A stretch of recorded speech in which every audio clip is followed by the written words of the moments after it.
श्री हरिवंश महाराज जी, आपके चरणों में कोटि कोटि नमन। गुरुदेव, मेरे हॉस्टल में मेरे साथ वाले कमरे में रह रही मेरी एक सहपाठी ने 6 दिन पहले अपने शरीर को नष्ट कर लिया। उसके बाद से ही एक भय सा रहता है कि बच्चा, हम वैसे इस विषय पर बोलना नहीं चाहते क्योंकि हमारा ये विषय नहीं है और हमसे संभलने वाला भी नहीं।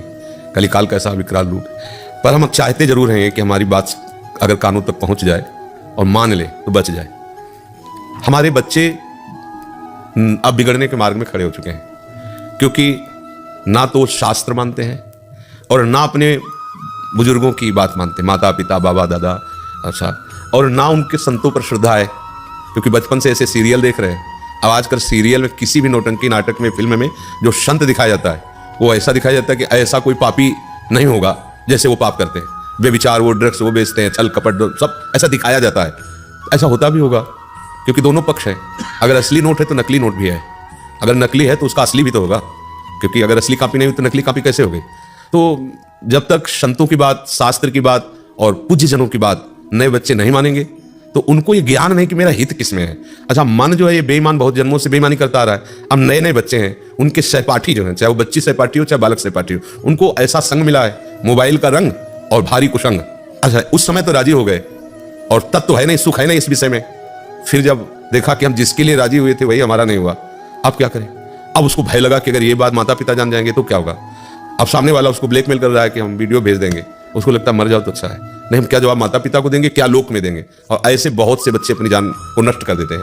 उनका विवेक है नहीं, ज्ञान जागृत नहीं है और गलती हो गई है और वो सामने वाला उसकी गलती को प्रकाशित करने की धमकी देकर उसका प्रयोग कर रहा है, बहुत बुरी तरह प्रयोग कर रहा है। कई लोग प्रयोग कर रहे हैं। अब वो क्या करे, फिर से एक ही उपाय उसको नजर आता है, क्योंकि ज्ञान नहीं ना, आत्महत्या कर ले। या वो विरोध पे उतरी तो काट के फेंक दिया, जला दिया, मार दिया।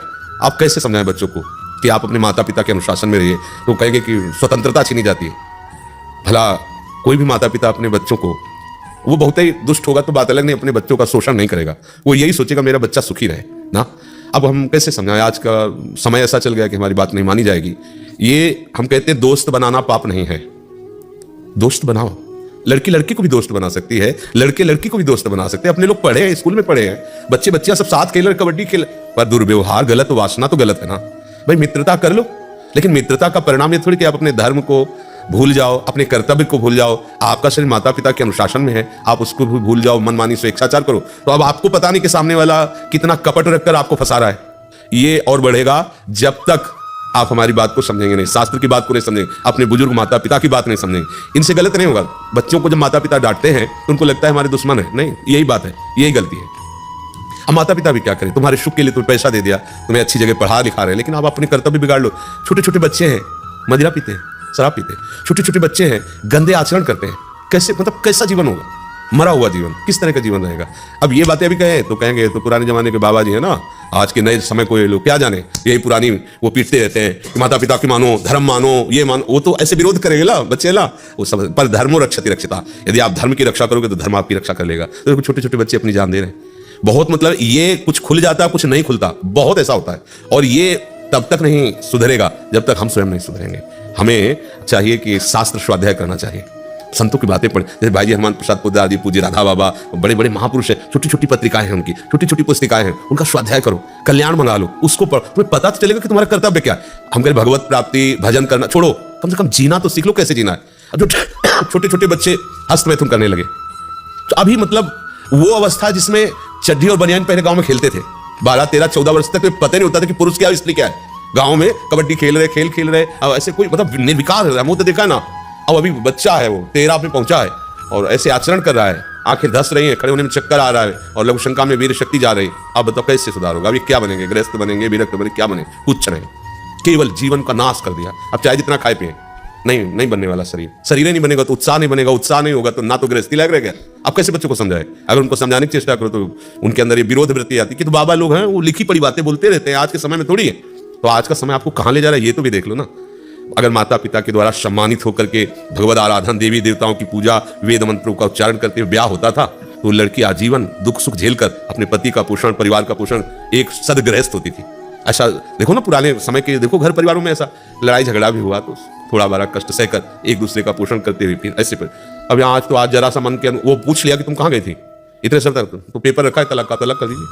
आप हमसे पूछ नहीं सकते, हमारा जीवन स्वतंत्र, तलाक कर दीजिए। या उस पुरुष से पूछा कि आप कहाँ थे, आदि दोनों मित्र हो, दोनों का अधिकार एक दूसरे के जीवन पर, दोनों एक दूसरे के विषय में बात कर सकते हैं, खत्म वो अपनी बैग उठाए अपना चल दिए, वैसे क्या है जीवन। तो हमें लगता है अब इस विषय में हम लोग बोले भी तो क्या बोले, कोई समझने वाला नहीं। क्यों? आपका भोजन ठीक नहीं है, आपका संग ठीक नहीं है, आपके अंदर कोई भागवतिक साधना नहीं, तो आप हमारी बात कैसे समझ पाओगे? आपको तो बकवास लगेगा ना, क्योंकि आप जिस जीवन में जी रहे हैं वो ये जीवन बिल्कुल विपरीत पड़ेगा। आप धर्म से चलो, आप शास्त्र सम्मत चलो, कोई मानने के लिए तैयार नहीं। इस विषय में क्या कहें? पर हम फिर भी प्रार्थना करेंगे नए बच्चों को कि कोई भी बात ऐसी न रखी जाए अपने जीवन में जो ऐसी स्थिति ले आवे कि हमको मान ले। आखिरकार तुम्हें कोई मान लो दोस्त मिला है, आपको ले जा रहे, तो आप इतना नहीं समझ सकते कि क्या कर सकता है, चाहे पुरुष हो चाहे लड़की हो, क्या कर सकता है? आपके पास अधिकार कौन सा है अपने को देने का?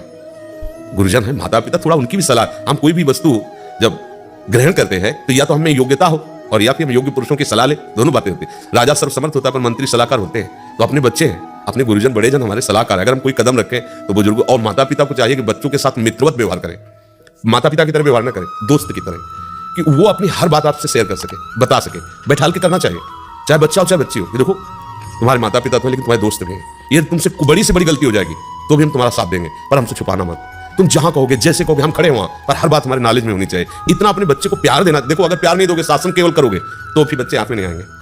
उनको इतना प्यार हो कि उनको लगे कि मैं अपनी गलती अगर माता पिता से कहूंगे तो मुझे बचा लिया जाएगा। अब जैसे उसने देख लिया कि अगर ये बात माता पिता जानेंगे तो जिंदा मार डालेंगे, इतना भय है, और वो आदमी समाज में विख्यात कर देगा। अब क्या करें? उनको ये बच्चे हैं, बस एक ही रास्ता निकलता है कि अपने आप को खत्म कर लो। और ये घोर अज्ञान की बात है। ये जीवन ऐसे थोड़ी मिला है नष्ट करने के लिए। हाँ, इस लोक में परलोक में सदैव आनंदित रहो, ऐसे आचरण करो, ऐसे भाव से चलो। माता पिता को चाहिए कि बच्चों को छूट के साथ विवेक भी देने की चेष्टा करें, उनको ज्ञान देने की चेष्टा करें। एक छोटा सा बच्चा मिला तो बताया हमारा टीचर हमको सिखाता है कि बेड स्पर्श क्या है, वो मतलब गंदा स्पर्श क्या है, गंदा देखना क्या है, गंदा छू। हमें अच्छा लगा, छोटे बच्चों को ज्ञान तो हो रहा है कि अगला ऐसे छू रहा है तो गलत हो रहा है, ऐसे देख रहा है तो गलत हो रहा है। ऐसे माता पिता को भी अपने बच्चों को सावधान करना चाहिए। नहीं आगे समय ऐसा आता जा रहा है कि आप तो सब देख रहे हैं, आप तो संसार में हैं, हमें तो कभी कोई छुटपुट घटना सुनने को मिलती है, आप लोग तो पेपर है, समाचार देखते ही हैं। और नए बच्चों में क्या है कि एक नवीन जीवन मिला है तो उनको मनमानी करने के लिए अच्छा लगता है। उनको लगता है हमारी मनमानी पे कोई शासन न करे, और शासन के बिना ठीक नहीं रहेगा। मनमानी तो मन तो बहुत विचित्र, कहीं भी कैसे भी फंसा देगा। देखो बच्चा जब आयु भगवत कृपा से यहाँ बैठी तो ये नियम ले लो कि आप अपने ऊपर कृपा करके अपने शरीर को पवित्र रखो और बच्चों को माता पिता की आज्ञा पे रहना चाहिए। ये अब आज कौन सा बच्चा उठ करके प्रातःकाल अपने माता पिता पैर छूता है? कौन सा बच्चा? लाखों में कोई होगा तो होगा, हजारों में तो हम नहीं कह सकते, लाखों में कोई ऐसा एक होगा जो उठ करके सुबह माता पिता और भगवान छूते थे। प्रातः काल उठ के रघुनाथा माता पिता गुरु नाम माथा, ऐसे माथा रख के प्रणाम करते थे, जैसे संत को प्रणाम किया। माता पिता भगवान है, वो हमारे लिए अहित कैसे कर सकते हैं? अगर कोई ऐसा कुछ है तो वो तो पशु है, राक्षस है, जो ये भी ज्ञान नहीं कि हमारे पुत्र हमारे बच्चे हमारे द्वारा पोषित हैं, उनके साथ हम दुर्व्यवहार न करें, वो तो पशु है, राक्षस है। अगर कोई भी मनुष्य अपने बच्चों के साथ कैसे तो पुत्रों को चाहिए, बच्चों को चाहिए कि माता पिता से तो अपनी बात बता दें। अगर माता पिता को बात बताई होती और माता पिता उसको संभालने की चेष्टा, तो आत्महत्या के लिए नहीं होता, क्योंकि उसे एक आश्रय तो मिल जाता है ना। कुछ माता पिता ऐसे हैं कि हमने लाखों रुपया तुम्हारी पढ़ाई में लगा, तुम फेल कैसे हो गए, मतलब तुम पढ़ाई में कमजोरी कर, ऐसा नहीं कहना चाहिए। कोई बात नहीं, तुम्हारा प्रयास था ना, अगली बार और अच्छा प्रयास करो। अब आपने तो पैसा डाल दिया कि इतने पैसा खर्चा किए, तुम्हें पता है कैसे कर, तुम तो बस फेल होके चल। अब मित्रों के सामने जो वो उपहास कि फेल हो गया, माता पिता घर से निराश। अब छोटा सा बच्चा, इतनी बुद्धि है, अभी वो सोचा इससे अच्छा मर जाओ, तो निकल लिया। माता पिता बहुत सावधान रहना चाहिए अपने इतना दंड भी ना देना चाहिए कि बच्चा तुम्हारे अनुशासन को मानना ही बंद कर दे, इतना प्यार भी नहीं देना चाहिए कि अनुशासनहीन हो जाए। संभाल करके, बच्चे हैं ना, तो इसलिए हम आपसे प्रार्थना करते हैं कि आप नए बच्चे बहुत सावधान रहिए। आपको नष्ट करने के लिए कोई आपका दोस्त बन सकता है, कोई आपका प्राण प्यारा बन सकता है, लेकिन वो प्राण प्यारा नहीं होगा। जो हमें धर्म से भ्रष्ट कर दे वो हमारा मित्र नहीं होगा। नए नए बच्चों को फंसाने में प्रवीण लोग, हाँ सब व्यवस्था है, हम आपसे शादी कर लेंगे सब, और 4 महीने बाद खत्म कर। अब वो क्या करे?